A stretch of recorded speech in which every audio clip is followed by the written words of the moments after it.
আপনার পরিচয়টা একটু দেবেন? আমার নাম প্রদ্যুৎ কুমার দে। আমি বাই প্রফেশন ছিলাম cost accountant, retired from Coal India.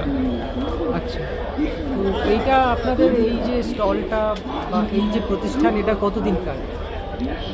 এটা মাস্টার লি 1992-তে হ্যাঁ।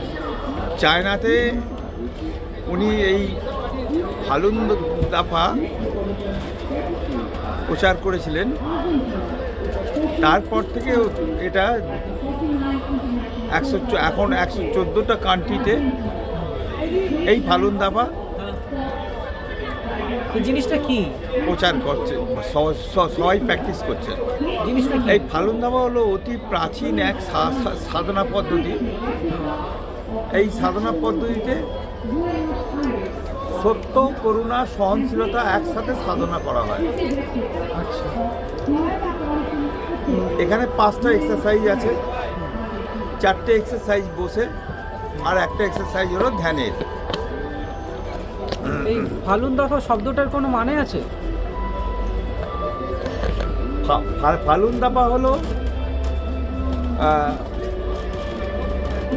ফালুন হচ্ছে ধর্ম বা নীতি, আর দাফা হচ্ছে চক্র, আচ্ছা, বিধি চক্র।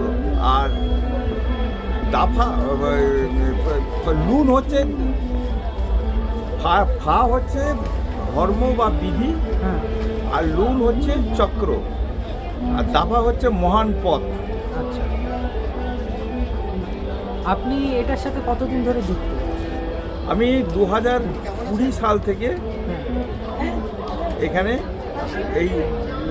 এর সঙ্গে যুক্ত, এবং 2020 সাল থেকে আমি ফালুন দাফা অনুশীলন করি। যারা দেখছে তাদের উদ্দেশ্যে আর কিছু বলতে চাইছেন?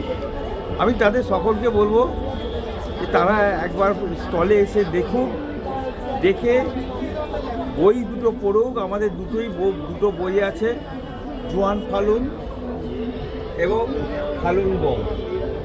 এই দুটো বইয়ে একটা বই হচ্ছে প্র্যাকটিসের জন্যে, মানে আমাদের যে এক্সারসাইজগুলো আছে তাতে ডিটেলসে লেখা আছে ফালুন গংয়ে। আর জুয়ান ফালুনে আছে কি মানুষ অনেক কিছু জানা যায়, অজানা তথ্য এই জুয়ান ফালুন থেকে পাওয়া যায়। আমাদের রোগ কেন হয় এবং রোগ থেকে কিভাবে মুক্তি পাওয়া যায়, কিভাবে সত্য, করুণা, সহনশীলতার সাহায্যে একটা ভালো মানুষ কি একটা খারাপ মানুষকে চিহ্নিত করা যায়। ঠিক আছে, ধন্যবাদ। ধন্যবাদ।